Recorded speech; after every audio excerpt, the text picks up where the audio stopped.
cases of femicide in our country. The stories of lives tragically cut short and families shattered by this vice demand our immediate and urgent action. It is a stark reminder that we must act swiftly and decisively to protect the lives and the dignity of every woman and girl in Kenya.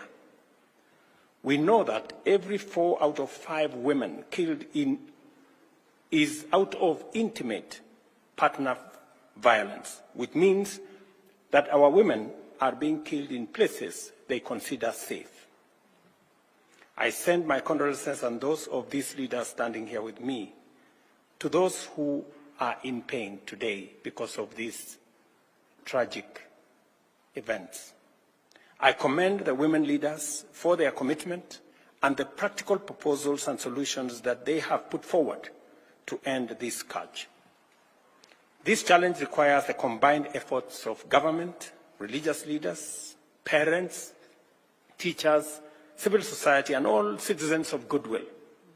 Protecting our daughters, sisters, and mothers begin at home, in our communities, and through all other institutions. Let me reiterate that the government, in its women's agenda, is explicitly committed to ending all forms of violence. As leaders, we are united in the resolve to ensure that justice is swift and efficient. I have instructed the criminal justice actors to execute their mandate without delay, holding perpetrators of femicide fully accountable. Gender desks in police stations must be enhanced, and we will introduce similar gender desks services in hospitals to ensure victims receive immediate attention and care. At the same time, we must equip our young people with the skills and awareness to navigate the risks they face in society. Social media has become a dangerous avenue for exploitation, and I urge our young people to treat strangers on these platforms with utmost caution.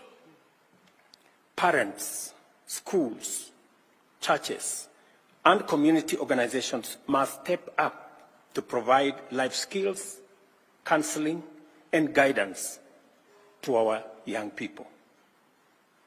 We urge religious leaders, too, to use their platforms to speak positively about women, women leadership, women engagement, and help congregations understand that women's rights are also human rights, creating a positive environment for women and our children. The government of Kenya is committed to ensuring that the structures that respond and support survivors do not re-victimize them. Matter psychological support and safe spaces for women and children are a priority in my office.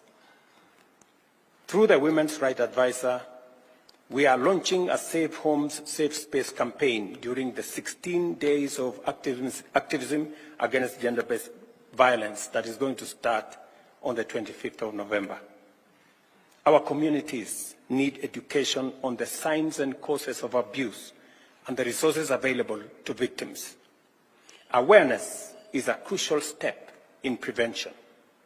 We must increase awareness on the availability of safe spaces where victims can seek refuge, toll-free hotlines such as GBV 1195, Child Help 116, and the DCI anonymous reporting number 0800-722-203, and the counseling services in order to provide victims with the support they need to find protection. As we approach the 16 days of activism against gender-based violence, the women leaders standing here have agreed to embark on a nationwide awareness campaign to confront this vice head-on.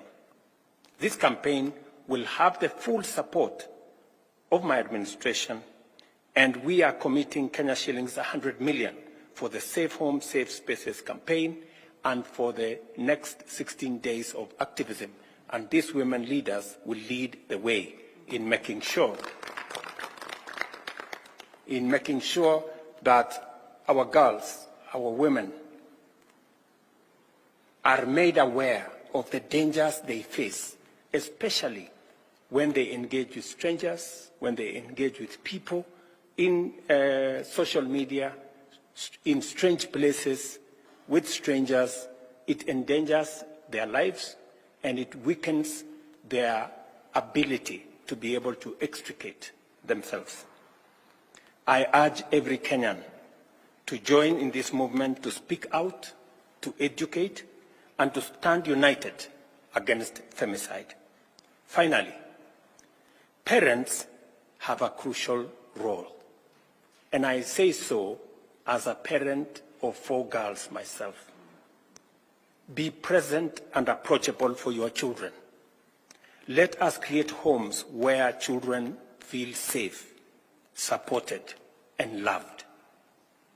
A strong family is the first line of defense against the dangers lurking in our society.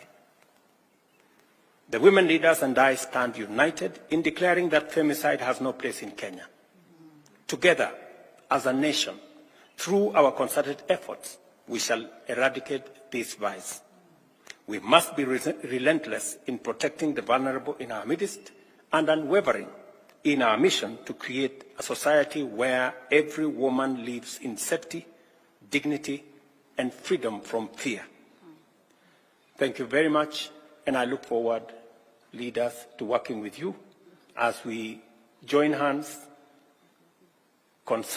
make concerted effort, work together, partner to make sure that we raise the level of awareness of the dangers that our girls, our daughters face in the hands of strangers and in the hands of people who don't mean well for our society.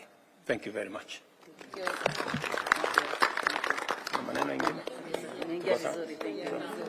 Okay.